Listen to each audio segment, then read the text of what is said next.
सुनिए, अगर आप हमारी सनातन संस्कृति की दिव्यता और हिंदू धर्म की महानता को पूरी दुनिया में फैलाना चाहते हैं तो ये अवसर आपके लिए है। विक्रम आदित्य के चैनल को समर्थन देकर इस ऐतिहासिक और पवित्र मिशन का हिस्सा बने। केवल कुछ ही टैप्स में आप इस चैनल को नई ऊंचाइयों तक ले जा सकते हैं।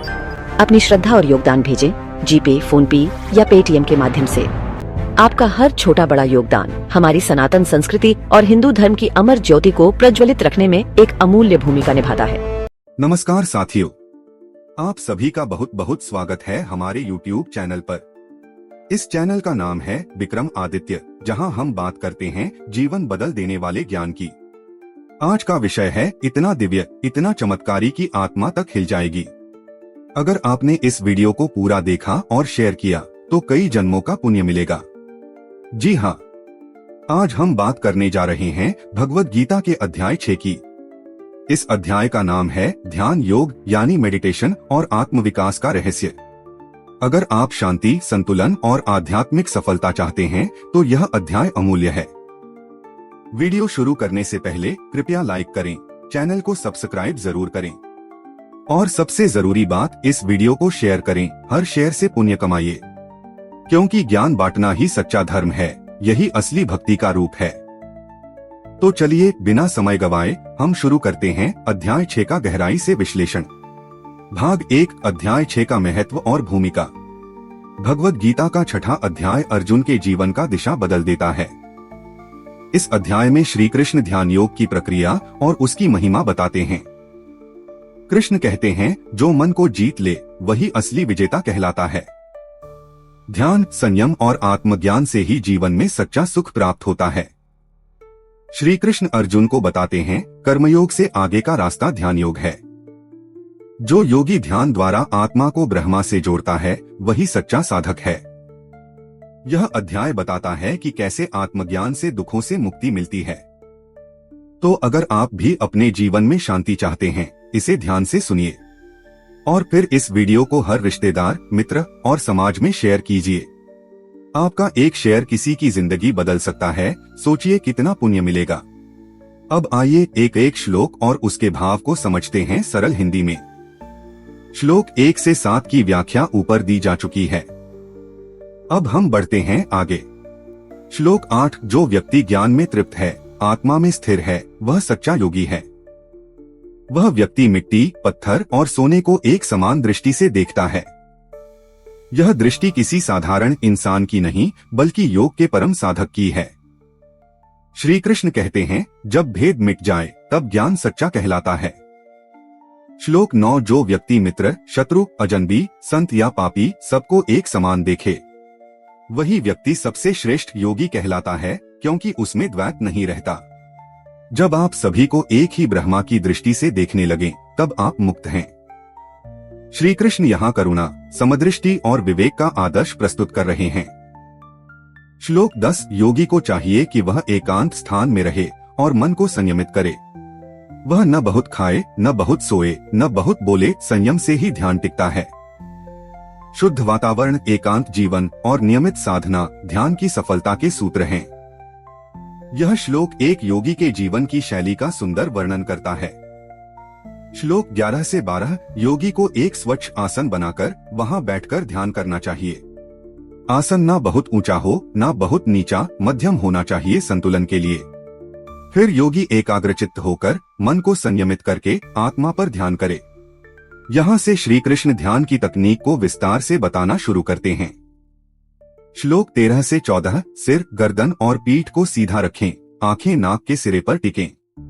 मन को एकाग्र करें, भय को त्यागें और ब्रह्मचर्य का पालन करें मनवाणी से। तभी आत्मा में स्थित हुआ जा सकता है और दिव्य अनुभूतियां संभव होती हैं। यह ध्यान की शुद्ध मुद्रा और स्थिति का सुंदर वर्णन है, जिसे साधक अपनाएं। श्लोक 15, इस प्रकार संयमित जीवन जीने वाला योगी ब्रह्मा में स्थित हो जाता है। जब ध्यान में मन विलीन हो जाता है तब आत्मा को परम शांति मिलती है। तब जीवात्मा और परमात्मा के बीच कोई भेद नहीं रहता, केवल एकत्व रहता है। यही है योग की चरम अवस्था, जहां व्यक्ति आनंदमय आत्मा बन जाता है। श्लोक 16 से 17, जो योगी बहुत अधिक खाता या भूखा रहता है वह ध्यान नहीं कर सकता। नहीं वह योगी सफल होता है जो बहुत सोता या बहुत जागता है। योग का मार्ग संतुलन का मार्ग है। भोजन, निद्रा और क्रियाओं में समत्व चाहिए। संतुलित जीवन ही हमें एकाग्रता और ध्यान की ऊंचाई पर पहुंचा सकता है। श्लोक 18 से 19। जब योगी मन को विषयों से हटाकर आत्मा में स्थिर करता है, तब वह निर्विकार, शांत और आत्मसंयम से युक्त हो जाता है। श्री कृष्ण कहते हैं, जैसे दीपक हवा रहित स्थान में स्थिर रहता है, वैसे ही योगी का मन आत्मा में स्थिर रहता है ध्यान की अवस्था में। श्लोक 20 से 23। जब योगी की चित्तवृत्तियां शांत हो जाती हैं, तब उसे आत्मा का अनुभव होता है। तब वह परमानंद को अनुभव करता है जो इंद्रियों से परे है। यह आत्म साक्षात्कार है। ऐसा सुख जो संसार में नहीं मिलता, न मृत्यु से डर, न दुखों से क्लेश। यह ध्यान की अवस्था अडिग है। इसे ही प्राप्त करने हेतु साधना करनी चाहिए।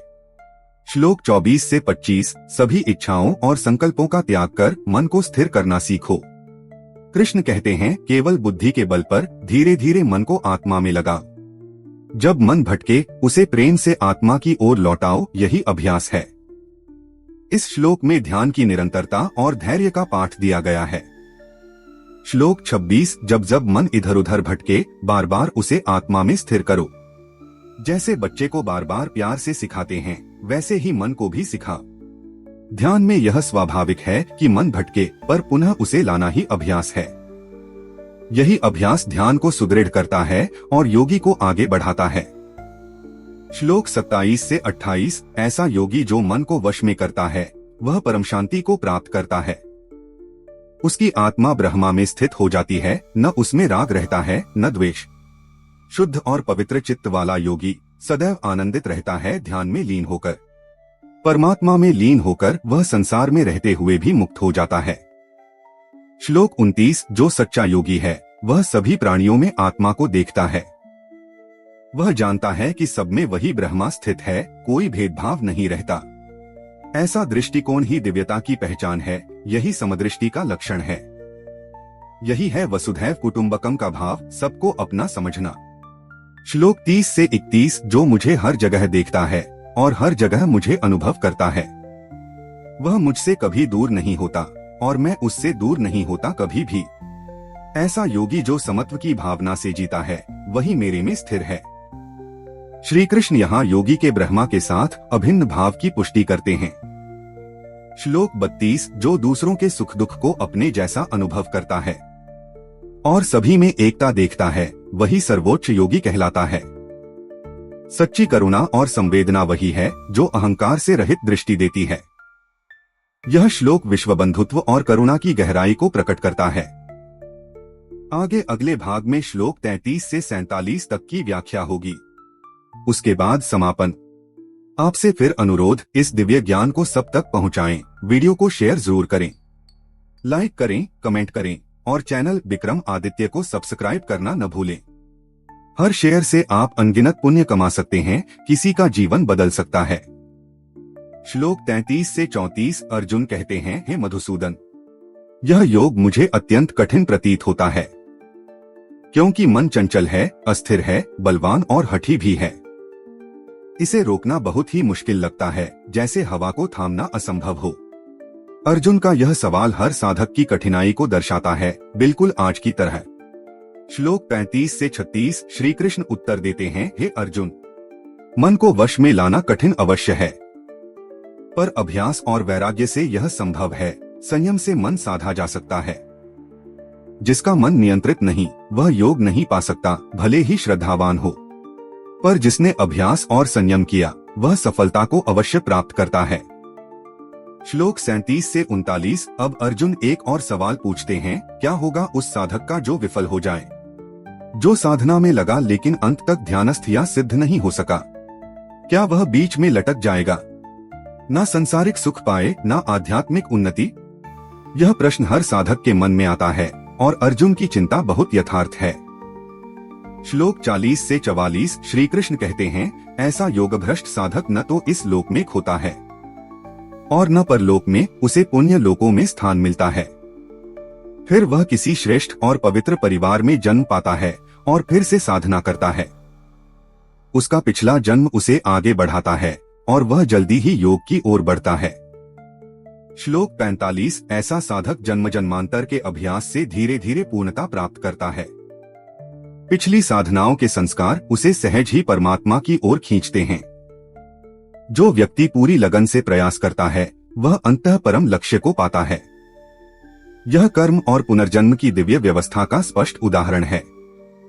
श्लोक 46 श्री कृष्ण कहते हैं, योगी तपस्वी से श्रेष्ठ है, ज्ञानी से भी श्रेष्ठ है और कर्मकांडी ब्राह्मण से भी श्रेष्ठ है। इसलिए अर्जुन तू योगी बन, क्योंकि योगी आत्मा के साथ जुड़ा होता है, बाहरी आडंबर से मुक्त होता है।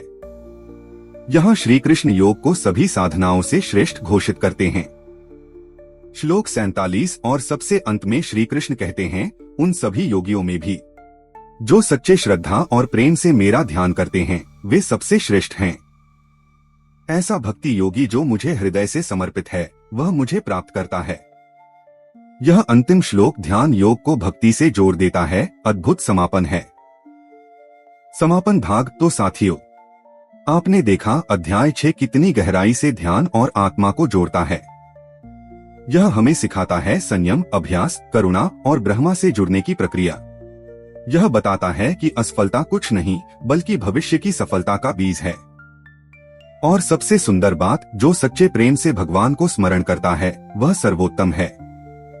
अब आपसे प्रार्थना है इस वीडियो को हर किसी तक पहुंचाएं, ज्यादा से ज्यादा शेयर करें। शेयर करने से ही पुण्य बढ़ता है और ज्ञान की ज्योति समाज में फैलती है। लाइक करें, सब्सक्राइब करें। चैनल का नाम याद रखिए विक्रम आदित्य। हर सप्ताह हम इसी तरह के अद्भुत आध्यात्मिक विषय लाते रहेंगे आपके जीवन के लिए। आपका साथ, आपकी टिप्पणी और आपका प्रेम ही इस सेवा को आगे बढ़ाएगा। जय श्री कृष्ण, जय गीता। धन्यवाद। सुनिए, अगर आप हमारी सनातन संस्कृति की दिव्यता और हिंदू धर्म की महानता को पूरी दुनिया में फैलाना चाहते हैं तो ये अवसर आपके लिए है। विक्रम आदित्य के चैनल को समर्थन देकर इस ऐतिहासिक और पवित्र मिशन का हिस्सा बने। केवल कुछ ही टैप्स में आप इस चैनल को नई ऊंचाइयों तक ले जा सकते हैं। अपनी श्रद्धा और योगदान भेजें जीपे, फोनपे या पेटीएम के माध्यम से, झटपट, सुरक्षित और बिना किसी बाधा के, क्योंकि डिजिटल पेमेंट से हर योगदान सरल, प्रभावी और शक्तिशाली बनता है। आपका हर छोटा बड़ा योगदान हमारी सनातन संस्कृति और हिंदू धर्म की अमर ज्योति को प्रज्वलित रखने में एक अमूल्य भूमिका निभाता है। तो अभी अपना पेमेंट ऐप खोलें और आज ही अपने दिल से इस पवित्र और ऐतिहासिक कार्य में योगदान दें।